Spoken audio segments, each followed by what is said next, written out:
ഓം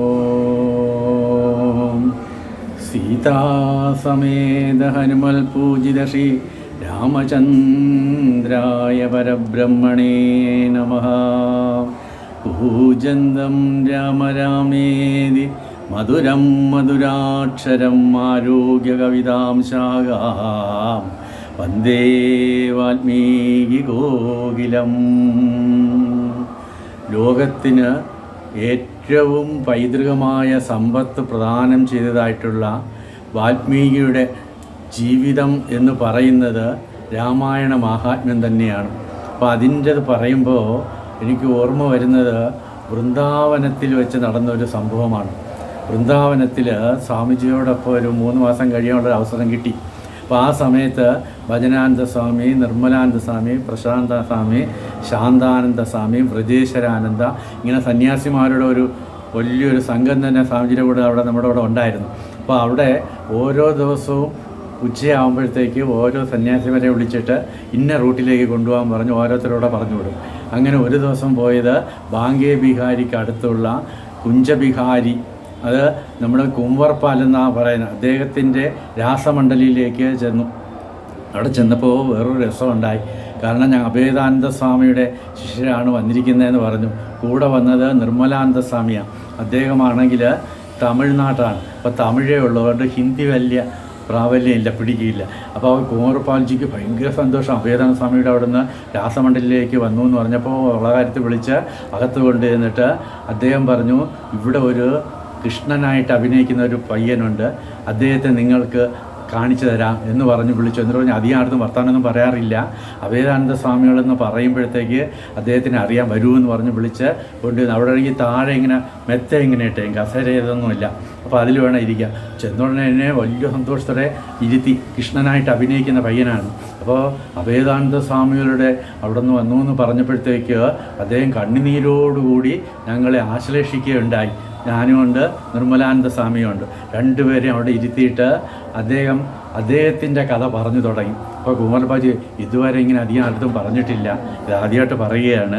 കൃഷ്ണനായിട്ട് അഭിനയിക്കണം. അദ്ദേഹം പറയുന്നത് ആ കൃഷ്ണൻ്റെ കിരീടം വെച്ച് കഴിഞ്ഞാൽ പിന്നെ ഞാൻ ഈ ലോകത്തെ അല്ല എന്നാണ്. പിന്നെ എൻ്റെ രൂപഭാവം എനിക്കൊന്നും അറിഞ്ഞൂടാ, എന്ത് പറയുന്നു എല്ലാം കൃഷ്ണമയമാണ്. ഇത് നമുക്കൊക്കെ അറിയാമെന്നുള്ളത് ഗുരുവായൂർ കൃഷ്ണനാട്ടത്തിനും കൃഷ്ണൻ്റെ രീതിയും അങ്ങനെയാണ്.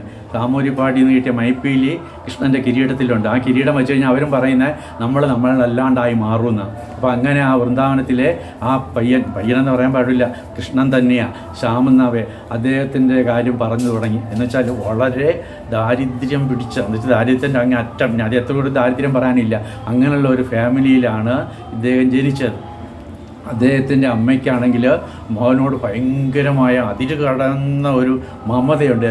പറഞ്ഞത് എന്താണെന്നറിയില്ല, ഭയങ്കര സ്നേഹമാണ്.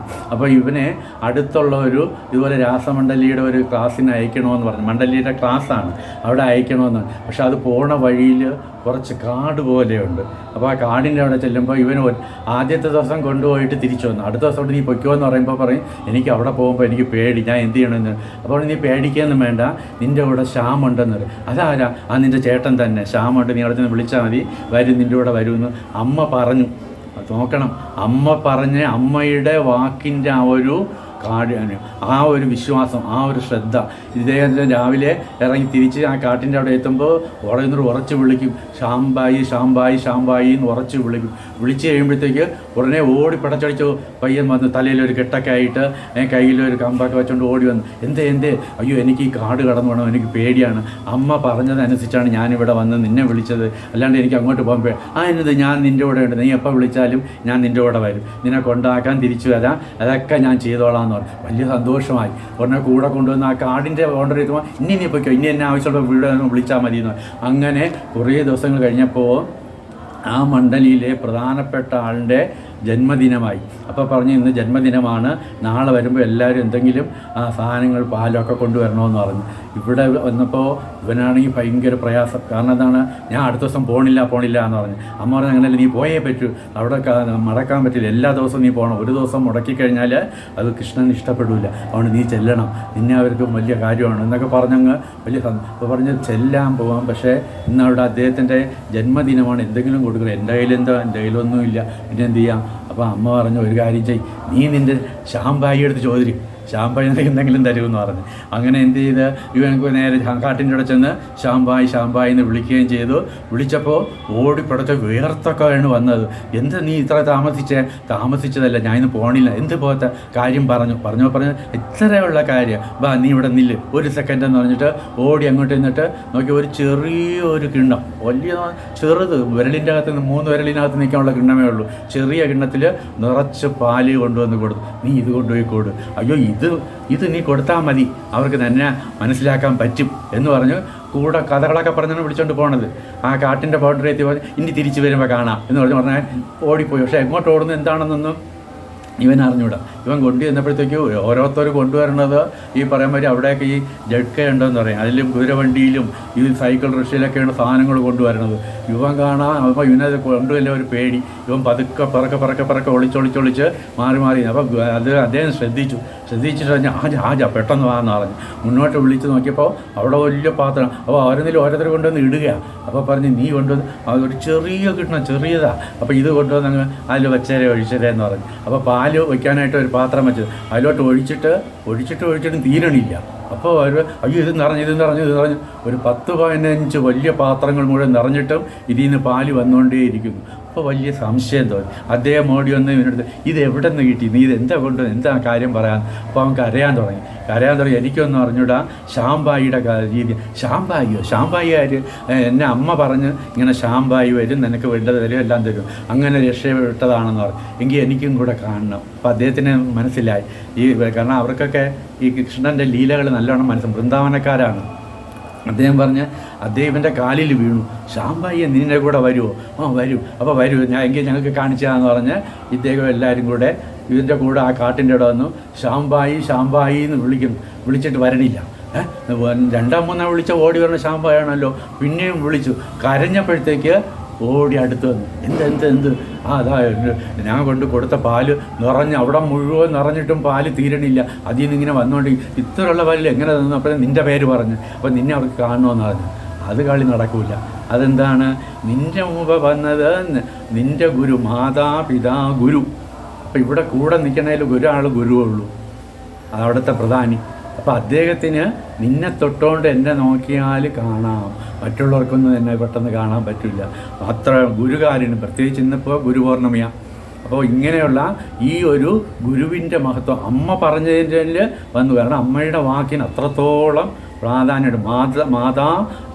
മാതൃദേവോ ഭവ. മാതാവാണ് ഏറ്റവും ആദ്യത്തെ നമ്മുടെ കൺമുമ്പിൽ കാണുന്ന ദൈവം. അപ്പോൾ ആ അമ്മ പറഞ്ഞുകൊണ്ട് ഞാൻ നിൻ്റെ മുമ്പ് വന്നതാണ്, ഇനി നിന്നെ തൊട്ടുകൊണ്ട് എന്നെ നോക്കിയാൽ അദ്ദേഹത്തിന് മാത്രം ഒന്ന് കാണാൻ പറ്റുമെന്ന് പറഞ്ഞു. അങ്ങനെ പറഞ്ഞ് ഇദ്ദേഹം കാണിച്ചു. അദ്ദേഹം ബോധം കേട്ട് വീണുപോയി, മൂർച്ഛിച്ച് വീണുപോയി.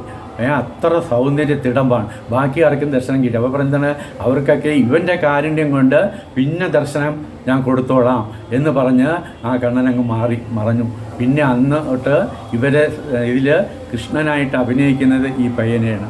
അങ്ങനെയാണ് വിളിച്ചത്. അതുകൊണ്ട് ഈ കൂടുതലായിരുന്നു സംസാരിക്കാറില്ല പയ്യൻ.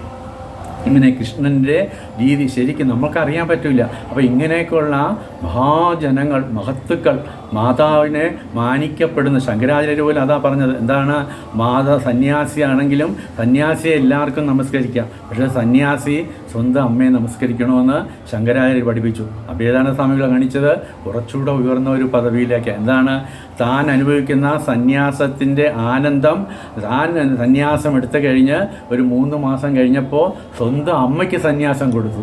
അങ്ങനെയുള്ള ആ മഹാപ്രഭുവിൻ്റെ പേര് പറഞ്ഞതുകൊണ്ടാണ് അദ്ദേഹം നമ്മുടെ ഇത്രയൊക്കെ പറഞ്ഞത്. അങ്ങനെ പറഞ്ഞു. കൃഷ്ണനായിട്ട് അവിടെ അഭിനയിക്കുന്ന അപ്പം പറഞ്ഞു, ഞാൻ കൃഷ്ണനായ എൻ്റെലേക്ക് ശാമ്പായി ആരഹേ എനിക്കത് മനസ്സിലാവില്ല. ഈ കിരീടം വെച്ച് കഴിഞ്ഞാൽ പിന്നെ ഇവർക്കിത് മനസ്സിലാവില്ല. അങ്ങനെ കൂമർപാൽജിയുടെ ആ ഒരു ദിവസത്തെ രാസലീലയിൽ കാണാനും പറ്റി ഈ പയ്യന് കൃഷ്ണനായിട്ട് തന്നെയാണ് അവരെ ആരാധിക്കുന്നത്. മഹാത്മാക്കൾ വരുമ്പോൾ മാത്രമേ, സന്യാസിമാരൊക്കെ വരുമ്പോഴേ ഈ പയ്യൻ സംസാരിക്കാറുള്ളൂ. അങ്ങനെയുള്ള ഒരു മഹത്തായ ഒരു സംഗമം വൃന്ദാവനത്തിൽ ബാങ്കേ ബിഹാരി ക്ഷേത്രത്തിനടുത്താണ് കൂമർജിപാലിൻ്റെ രാസലീല മണ്ഡലി. അങ്ങനെ അവിടെ പിന്നെ ഇപ്പോഴൊന്നും അവരെക്കുറിച്ച് അറിയില്ല. അങ്ങനെ ആ ഒരു പയ്യൻ്റെ അനുഗ്രഹം ഈ പറയുമാതിരി മഹത്തായ അനുഗ്രഹം. കൃഷ്ണനെയൊക്കെ നമ്മൾ വിചാരിക്കും പോലെയല്ല, വിചാരിച്ചാൽ പറഞ്ഞു തരേണ്ട ആൾ പറഞ്ഞു തന്നാൽ, കാണിക്കേണ്ട ആൾ കാണിച്ചു തന്നാൽ നമുക്ക് കാണാൻ സാധിക്കും. ഗുരുനാഥൻ തുണ ചെയ്യ സന്തതം തിരുനാമങ്ങൾ നാവിന്മേലെപ്പോഴും. ഇത് തെളിയിച്ചത് തന്നെയാണ് വാൽമീകിയുടെ ജീവിതവും.